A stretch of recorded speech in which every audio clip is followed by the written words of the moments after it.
right, so today on the Soundiron Podcast, this is episode 69. Nice. We are going to talk about Peter Gabriel. We're going to talk about IKEA getting into the audio game. We're going to talk about Spotify, unfortunately, again. We're going to talk about Apple's new classical music app, and we're going to talk about some life lessons. Craig, are you ready? You had me at IKEA as getting into music. Boom. I'll start there because that's nice and fluffy. So IKEA just announced a $15 waterproof Bluetooth speaker, and it is this yellow square, and it looks cute and IKEA-ish, and you put it in the shower. It has a 80-hour battery life. It's $15, and I'm gonna start listening to my mixes in the shower at this point. Yeah. Just like get a little reference. Yeah, I want to reference my mix underwater because that's how a lot of people are going to be listening to music now. So Exactly. I mean, IKEA is huge. It's a worldwide brand. Who knows how many they could move? that's true. I wonder what is it called? Is it called like the Solvang? Or It is. It's called. Let's see. It's part of the Vapebi line, but I don't know about the name of it. It's unpronounceable, I'm sure. Yeah, I always love to hear the different names for products because it's just very Swedish. Right. You're like, how do you pronounce that again? The Kronglang. It is dust tight, and it can endure being submerged underwater for up to 30 minutes. So it's like water resistant or whatever, and you can put this almost anywhere. Yeah, that's pretty cool. I know. I might have to pick one up. Yeah, $15. Can't beat it. Why not? The next thing is Apple Music has just released a classical music app, and that is because classical music is hard to search for and it's hard to recommend based on what you're listening to. And both Spotify and the other streaming platforms have done kind of an iffy job on getting people on board for classical music. Plus, the age bracket tends to skew older, right? Yeah. So they just announced this app designed specifically for classical, and it's included with an Apple Music subscription. You can pull up your favorite composers like Beethoven and grab your favorite songs. It's the world's largest classical music catalog with specialized search built for classical music. So nice. when you're typing in like Symphony No. 5 in C minor from Beethoven, it's like hard to find what you're looking for by the performer you're looking for and all that.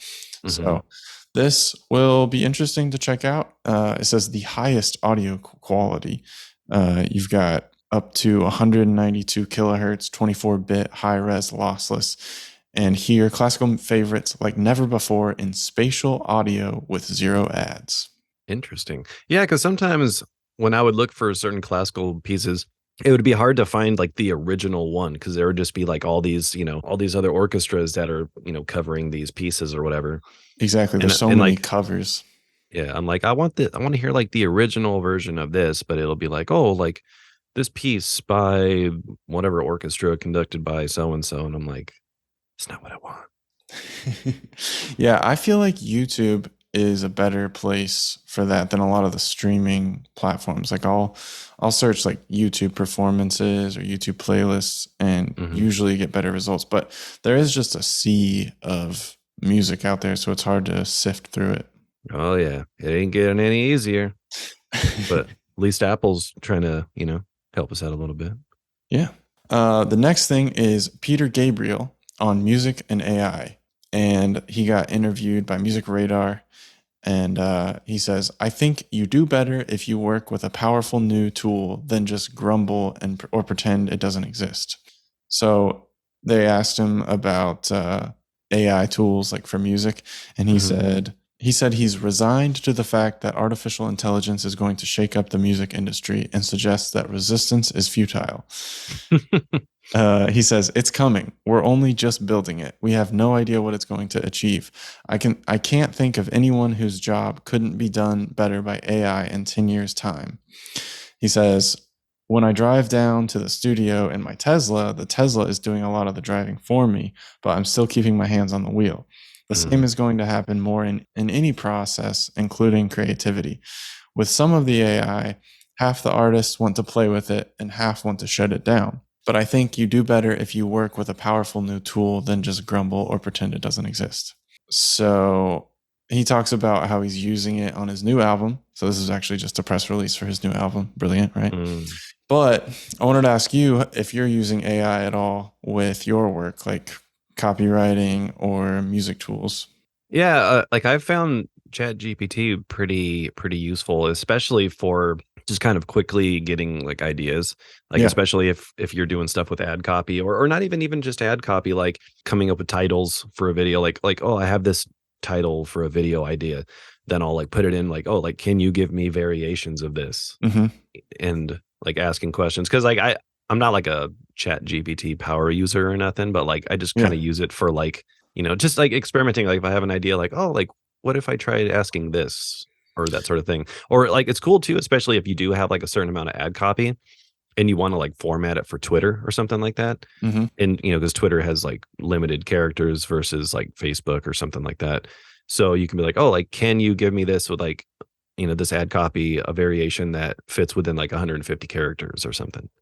And it'll like Exactly. format it, and it might be a little off or something, and then you tweak it, but like stuff like that where it's like just to quickly kind of format something for something else, or just getting little ideas, because you don't have to necessarily use it verbatim, but it's definitely useful in that way, because it's like, if you already have stuff done but you just want to like get a variation of it or something, and it's usually pretty useful. Yeah. For music wise, no, I don't have any kind of like AI type things that I've used for music. Not yet. Not yet. You know what also is cool too, in Chat GPT, like I've taken like HTML and like, can you clean this up?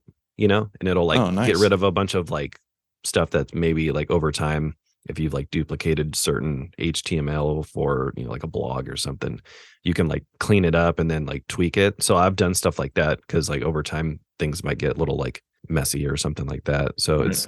it's pretty cool for that sort of thing too. So you can, it's kind of like music in a way. Like everyone has the tool, but it's really like up to you as far as like how you use it creatively.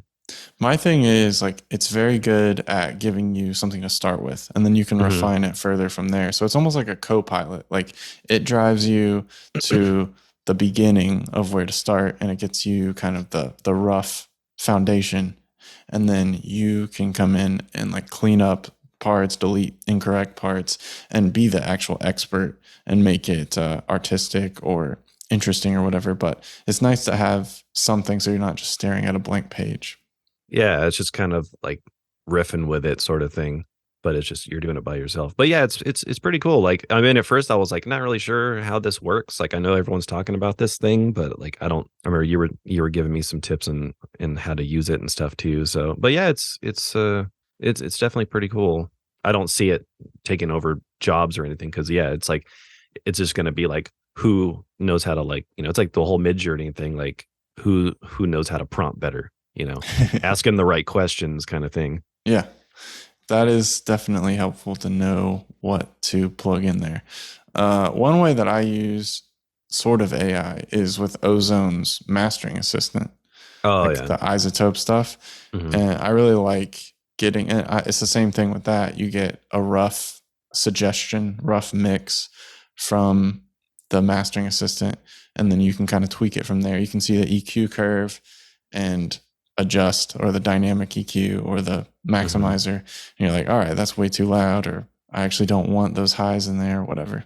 Yeah, it's cool. Like because then you can kind of go back and maybe like retweak stuff in the actual mix Hmm. stage. If you're like, oh, this, like maybe it brings something aware to you, like, oh, there's a lot of low end, like, and you start going through instruments, like, oh, maybe I should like tweak this a little bit. Or I actually haven't used that feature. I usually just kind of I'm used to just going in and just kind of tweaking stuff by hand. Uh-huh. But I should experiment around with that more, because it is pretty cool. I always forget about it. I just end up like, either like having certain like presets that I've used over time for certain mastering things, and that I'll just like tweak. Yeah. But yeah. It's fun to see what it suggests. I mean, it's like having an intern Hmm. who pops in and is like, "Hey, what do you think about throwing this limiter on it?" And you're like, I You're like where you're." fired. Yeah, you fire them for sure. No, you're like, "I like where your head's at, but let's change a couple things and refine it." Hmm. Okay, so I guess now we have to talk about Spotify. So Oh. Yeah, unfortunately. So they have a discovery feed, and that is basically now pay to play. So Hmm. they deduct 30% of royalties in exchange for exposure. And Oh. in exchange for the promotion, creators agree to a lower promotional royalty rate for these streams, where Spotify charges a 30% commission. We've talked about Spotify being a little bit cash poor, and this is a way to collect a few more pennies, a few more shekels from artists. Hmm. And so their discover feed is where a lot of people listen to music, and that's where a lot of people find new music. And so the listener base definitely spends a lot of time on the discovery feed. And now, if you want to be on the discovery feed, you got to fork over some money. Hmm. So it says modern recommendation algorithms are powerful tools suggesting to consumers the content that they potentially want to hear, read, and watch.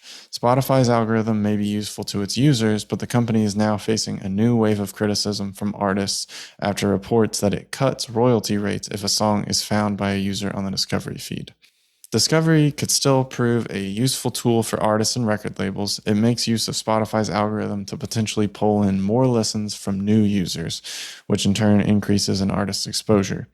Spotify has shown some stats that shows artists see on average an additional 50% track saves, an additional 40% in user playlist ads, and an additional 37% in artist page follows during the first month of being on the discovery feed. It's great to get on the discovery feed. You remember we had Aaron on Hmm. the podcast a long time ago. If you haven't listened to that, you should. He's a Oh yeah. Spotify guru. He hacked the algo. But you really want to be on this discovery feed and other playlists. You got to get on playlists for Spotify. But Hmm. at this point, it's a little bit of Spotify payola. So several tweets were upset about this, as you might imagine. This guy says the most predatory change to Spotify is discovery mode. You can now opt in for a 30% reduced royalty rate for increased algorithmic exposure. If you don't, less plays versus anyone who has opted in. Ideally for Spotify, everyone opts in. They take 30% more revenue and no one gets more plays. Wow. It's like that. It's like do you remember seeing those memes where people would say like, getting paid in exposure? And it's like, no. Yeah, yeah. You have died of exposure is my favorite one. That's the Oregon Trail, and it shows like the wagon, and it's like Just broke. the wheels broken. It just says you have died of exposure. Like it's actually not that helpful. Yeah. I mean, it's like when you think of Spotify, because Spotify does do a really good job of just kind of like finding music that it thinks you would like. Cause I Hmm. know like my girlfriend uses Spotify a lot. And she'll be like, oh, like I found this thing, like, some new music or something that she likes, which is cool. Because Yeah. I know like because I use Apple Music more because Hmm. I have like a subscription for that. Sometimes it'll start playing stuff afterward, like an album or something, like something new. Right. So it does do a good job in that way, but I think yeah, for people, it's like all right, you're already taking how much, or only paying people, like 0.03 or whatever it Yeah. is, It's like like 005. yeah, something like that, and now it's like oh, like it's like what Facebook tries to do with like having to do ads, Yeah. it's like because then you'll see it like you'll have this big bump, and then afterward it's like they want you to keep paying basically just to Insert more coins. yeah exactly. And then the other thing is it's apparently not available to all artists at this point. So it says the fact that Spotify's discovery mode is even a thing shows it's not an even playing field out here. And it says artists who can afford to spam my feed are going to get all this airtime. It says everyone seems to be mad at Spotify for discovery mode, but y'all should be mad that this tool is only available for selected artists. This is what's Mm. really upsetting. Not the 30% they cut from the extra streams, but I don't know anybody in my circle who has access to even opt into this. And so, little bit of hot water for the industry giant. So who has it? Is it more like if you're getting a lot of plays you have, or is it like how is it limited? Or they I don't don't, know. yeah, I don't know how they're choosing it. I would assume that it's available to large artists and record labels, and they're obviously going to opt in because they want those songs to be as big as possible. Yeah, because if it's like little guys who are only getting maybe X amount of plays or like very little, Hmm. I mean, they're probably going to be like, well, we're not really going to get that much from that 30%. So it's, yeah, I could see they're probably going to try to hit up like Bad Bunny or something. Exactly. All right. So the last thing I have here is this guy, Nat Eliason, wrote an article called 40 Lessons from 30 Years. And I'm not going to read you all 40, but I will read you a few of these. And the first one is, it's never the right time. Anytime you catch yourself saying, oh, it'll be a better time later, you're probably just scared or unclear on what to do. There's never a right time for the big things in life. Having kids, changing jobs, breaking up, getting engaged, married, moving in together. And no, it's never an amount of money either. So that's just savage real talk right there. Yeah.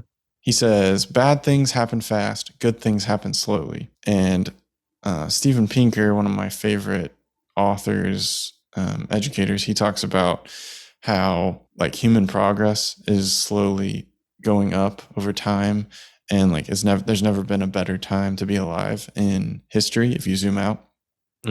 But you can think of all these bad events, and the good things that happen much slower, and so they're not reported like daily news. This one says, err on the side of too early over too late. And there's never a right time, so it's almost always better to do things too early. Your conception that it's too early is just your fear, and once you dive in, you'll figure it out. Old people tend to regret the things they didn't do or didn't do early, not the things that they did. Yeah, that's very true. Because it's like, I've always felt like the things where I saw progression in was usually things that I jumped in before I really had any kind of like understanding of it. Yeah, absolutely. Like, you were curious about it. Yeah, like even video editing, because back when I was first doing YouTube, and I had a friend who he knew how to do video editing and stuff. He had like Final Cut, and and we just like filmed stuff on our iPhones. Yeah. And then I just like sent him the video, and then I was like, telling him, oh, like cut here, or like maybe this angle for this part. And I was just kind of like directing it a little bit. Right. And then eventually I was like, well, I mean, I kind of know what I want. I just don't necessarily know like the know-how of how to use the software, which is then that thing happens where you're like, oh man, like, do I want to do this? Like, because jumping into something when you have no understanding, even like when I first got a computer for like music production, it was just like, oh man, am I going to be like wasting time or money on this thing? I have no idea. It's like that apprehension of like, should I do it? But usually when you just kind of like, I'm just going to start, and I'll figure it out along the way. Usually you end up just kind of like finding your rhythm over time in that sort of thing. But yeah, I agree with that. I think more people should just like jump in, because your brain's going to automatically talk you out of everything that you want to do. So you're just going to have to just like shut that down. Yeah, you got to silence the inner critic when you suck. It's like having that friend who like just doesn't want to do anything, like they're just like, they complain more than they actually do stuff. And then it's like, hey, what do you think? I'm thinking about, getting into snorkeling. I'm like, yeah, who wants to go into the water? Just nah, what's the point of? So it's like having that person just living in your brain all the time. And like the real thing is like learning how to ignore that. You get past that and it's all gravy. It's magic after that. Ira Glass talks about how your tastes are usually more refined than your skills at the beginning. And so like, that you sound bad if you're playing guitar and your fingers hurt, and what good guitar sounds like. And so it's just trying to get your level of taste and your level of skill closer together. And that is making progress. Yeah. I think if you have a decent ear, especially like if you listen to a lot of music and like you can pick things out or distinguish stuff. Like my girlfriend's actually really good at that. Like she doesn't play an instrument at all, but like she'll be able to like, oh, like this sound, blah blah blah, like like she can pick out things or hear certain stuff going on. Because I used to show her, whenever I was working on music, like, hey, show her, because she's going to give me an honest opinion, because she'd be like, oh, like this sounds like this too much, or that sort of thing. It's just like getting another opinion. And it's actually good too, because like she's not a musician, so she's going to listen to it more from a listening perspective, not like, hey, I don't know, you should change that note because it's out of key or whatever. It's like, all right. The frequency buildup is just really bothering me. Yeah, there's a lot of 250 hertz going on right there. So just, throw a multi-band out, like, get out. Yeah. You're fired. Yeah. But yeah, I think if you do have any kind of sort of understanding like that, you probably should try learning an instrument or doing something, because it's like you already have the knowing what sounds good or bad. Yeah, and that gets to another one of the points that he made, which is you find what you like by trying it, not by thinking about it. Mm-hmm. And that one hit a little close to home because I like to ponder what it would be like to, be a chef or try a new sport or whatever. And Mm-hmm. I don't always actually go seek out the activity and jump in and try it, because many times you do something and you're like, huh, that wasn't what I thought it was going to be like. And you imagine something different. Yeah, or it's like you almost feel like a failure if it didn't work out properly or something. Yeah, or you suck at it. Yeah, like because no one wants to feel like they suck at something, but it's like you're always gonna suck at something, or Yeah. sometimes things just don't work out. Like if I tried doing something that's just like way out of my wheelhouse, and it's just like skateboarding, for example. Yeah, I'm probably a failure at skateboarding, but it just doesn't jive with me, dude. Like I stand on Yeah. there and I'm just like something in my heart just tells me like get off. You're Red gonna alert. get hurt. Danger. Danger. Yeah, it's just like because I'm not like the most balanced that way. Like I'm sure if I tried doing surfing, I would probably suck at that too, Hmm. you know. But it's just like stuff like that. It's okay. Like I'm not gonna be Tony Hawk, Yeah. and I'm okay with that. That's good. This one says, no one is thinking about you very much, so don't worry about looking stupid or embarrassing yourself. No one cares. Oh man, thanks a lot. I really like that one. I kind of take comfort in that, because if you're thinking about making the leap to a new career or putting a new song out or composing something different, breaking the rules, no one's thinking about what you're doing. Yeah, that is pretty good because yeah, I think a lot of times people assume, especially now with like social media, like anyone can just like see your stuff. Mhm. If you put yourself out there, like oh, everyone's gonna judge me, Right. or like everyone's expecting me to do this thing. That's why like I always believe just like who gives a fuck what anyone has to say, you know? Yeah. Like at the end of the day, like if you're judging yourself and what you're doing, like, oh, I should like let's say making music, like I should make it this way because I think people are gonna like that. And then you see this comments that's like, this isn't good. It's like the Andy Bernard being a reviewer on The Office, and he's just like, this food is bad. Right. Or maybe I should be a movie critic. This movie is bad. It's like you're gonna get those people, and it's just like, who cares, man? Because Yeah. then it's really gonna suck when you did something that you didn't really believe in, and you still get hate for it. So just do what you like, and not give a shit about what anyone else has to say. Got to keep shipping. Yeah, just ship it, man. But ship it the way you want. This one says, rebuild some relationship with nature. Spend as much of your day outside as you can. Eat local food. Go for long walks. You were not meant to sit in a wood box staring at glass all day. Damn. I think you're coming at me right now, bro. And that is one thing that all of the composers we interview talk about is if they Getting outside. Yeah, it's like taking a walk. That's a very standard answer. Yeah. Or they're like, oh, like, do something different. Or yeah, mainly get outside, go for walks. And what's a really good thing? And this is something I try to do when I do go for walks is do like mindful meditation. Where you just like, because it's easy to just go on a walk and then just go on autopilot and you're like thinking about whatever. And then you're like, oh, I don't even really remember my walk because like I was like caught in thought or whatever.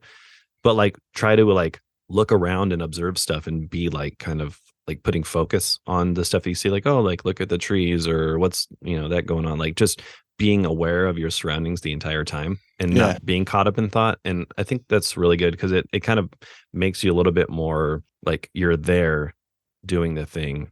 It's like someone who like goes to the movies and then they're on their phone the whole time. It's like, yeah, Right. you went to the movies, but you didn't really experience it because you were too busy on your phone. Yeah.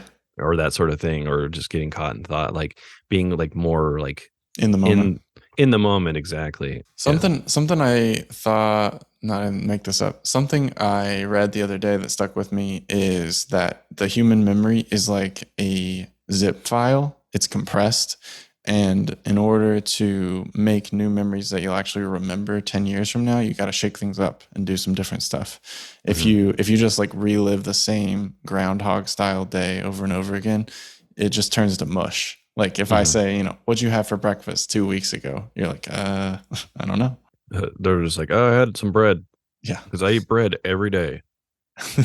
It's all I eat is bread. But I liked the analogy of memory as a zip file. Yeah. And I think, like one thing I've heard too is like attaching like any kind of emotional feelings. Most of the time you're going to remember that. It's like when you remember like, oh, like I embarrassed myself. I was talking in front of the class and I said something stupid and then like everyone laughed.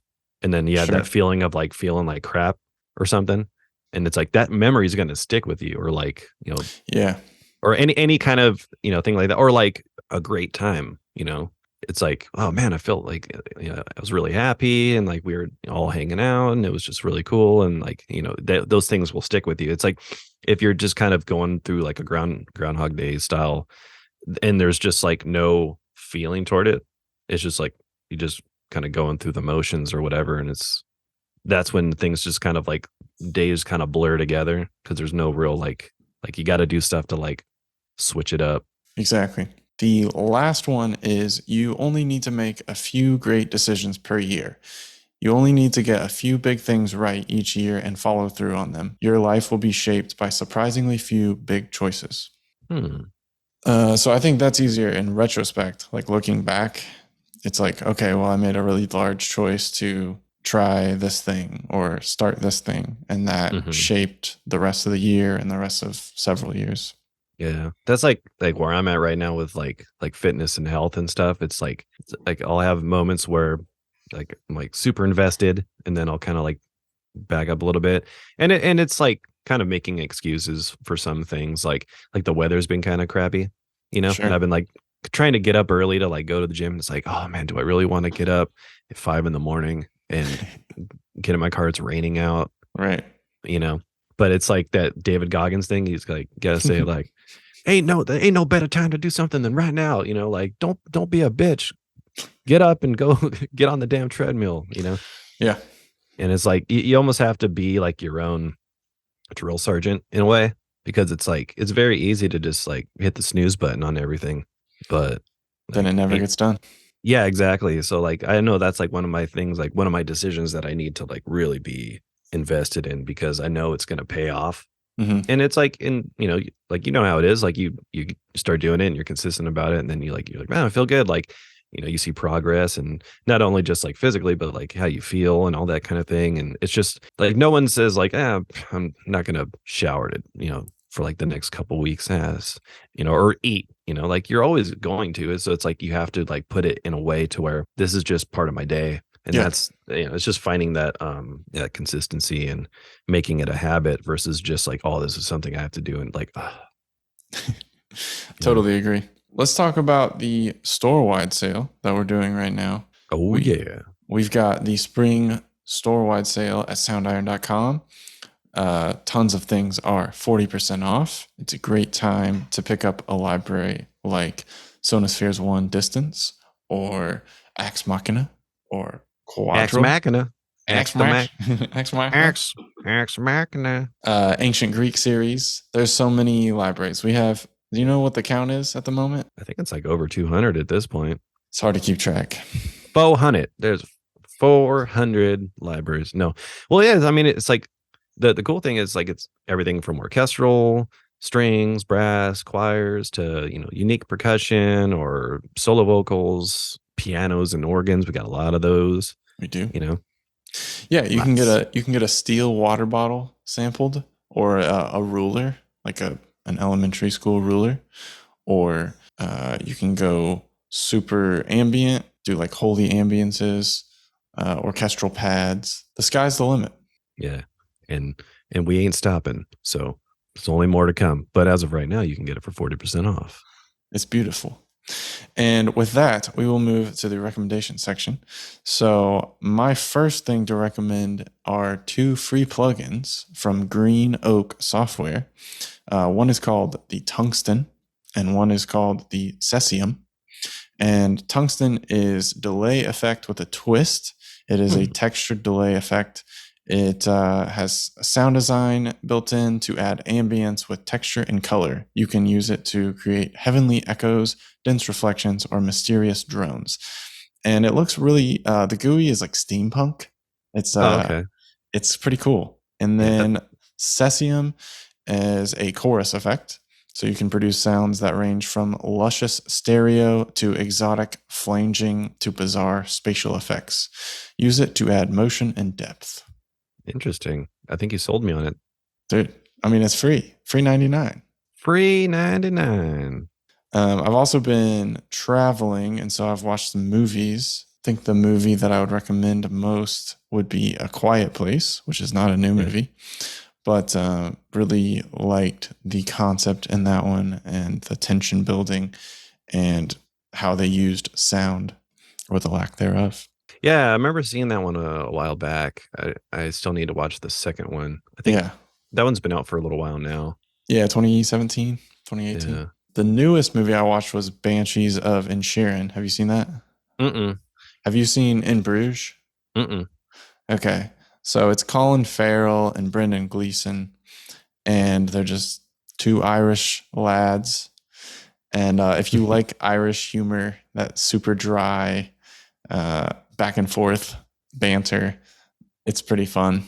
I like banter. I just don't like witty banter. I would say you should watch In Bruges, and if you like that, then you could watch Banshees. But In Bruges is about two assassins that get sent to Bruges to kill someone, and it goes horribly wrong. So it's just like a very dark comedy. Interesting. What you been doing?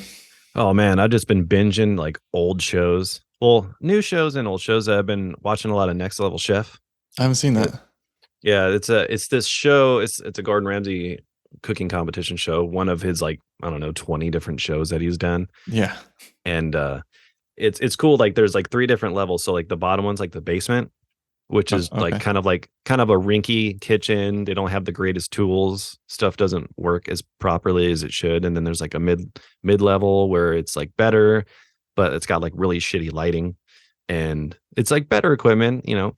But then you the top one, which is just like beautifully lit. They all got hex clad pans and everything's just like top notch. So it's like your kitchen. No. Well, I got some hex clad, but it's definitely not You got the lighting? What are you talking about? It's the whatever the standard lighting was that, you know, the house had. But one of the things that's cool about it is that like 3 different teams. Gordon has a team. What's his name? Something Billy Blaze. I don't know. I don't remember his name. But like, so, yeah. So they all have their own teams, and then you know, if one team wins, then they're safe basically, and then there's the other 2 teams, and they have to pick like, you know, whoever was the worst, and then they compete in the top level, and then whoever wins, you know, their team will be like in the middle level, and the one that loses is going to be on the bottom, and then the team that won will be on the top. So it's kind of like it fluctuates, but it's a pretty cool show. I love me some cooking shows. And how old is it? It's pretty new. I think the first season came out last year. Oh, okay.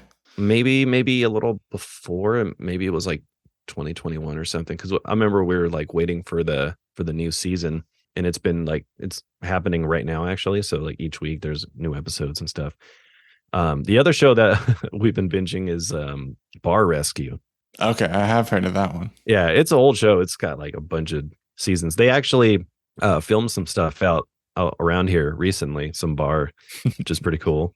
And love it. But yeah, it's just entertaining. But like there's a lot of stuff that like I take away from it, you know, especially from like marketing perspectives and like the, you know, I know like we're not in the bar field, but I think a lot of this stuff can apply if you think about it, like, you know, like visually, like the user experience, like, you know, you walk in, like this is here, like, you know, this doesn't make sense. Like, why do you have like a tiki roof, but then you have like a motorcycle in your bar? Like, that doesn't make any sense. Like, where's the concept? Where's the theme? Or like, you know, talking about that kind of thing. Yeah, and branding and marketing is very important. Yeah, and it's pretty interesting, and a lot of that stuff makes sense, you know. And now I know why. Like, if you go to a bar and there's like just a lot of foam, like that's usually because the keg or whatever is like not cooled properly. Oh, so if you ever go to a bar and they're just dumping out a bunch of foam, like, hey, you got to get those kegs checked out. Run. Yeah, that's funny. I think we should start using a bunch of food terms for all of our ad copy. Yeah. Everyone loves food. These samples are tasty. Yeah. delicious sampler platter of orchestral pads. I think we might have used that one before. I've definitely used some food terms. Yeah. This sounds incredible. Yeah. That's how we should probably start doing our walkthrough videos too, right? Yeah, just wear like a blonde wig and just try to do my best Gordon Ramsay. These samples sound incredible. Incredible. Yeah. I can't wait. Always like when you're looking at the camera and then like look down. So the next thing is like he always does that thing. Like he never always just like makes straight eye contact. He always looks at the floor. Like watch Hell's Kitchen, or not Hell's Kitchen, Kitchen Nightmares, like where he'll like walk out. He's like, the first thing is this bar or restaurant was trash, but now it's good. Thank you. And then he just walks off. I watched MasterChef Junior. My wife and I watched that. Oh yeah, that show's good. Yeah, we watched that a lot. Yeah, it's really funny. Yeah, I'm still wanting Hell's Kitchen Junior. I just want to see Gordon Ramsay just tear into these kids' souls and just. They're not ready. They're not ready for that. Like, could you imagine that? He's just like, "What are you doing? Get out!" And the kid's just like crying, like never wants to cook again. Yeah, 9 years old. Yeah, just wrecks his life. Yep, Gordon Ramsay can do that. It's funny because like when you see like Gordon Ramsay, it's like okay when he's on Hell's Kitchen, it's like that's a 10. Yeah, of like anger, right? And sometimes when you're watching MasterChef Junior, and like he'll be like on a 1 with these kids, and it still sounds like, dang, it's kind of wow, he really said that. Yeah.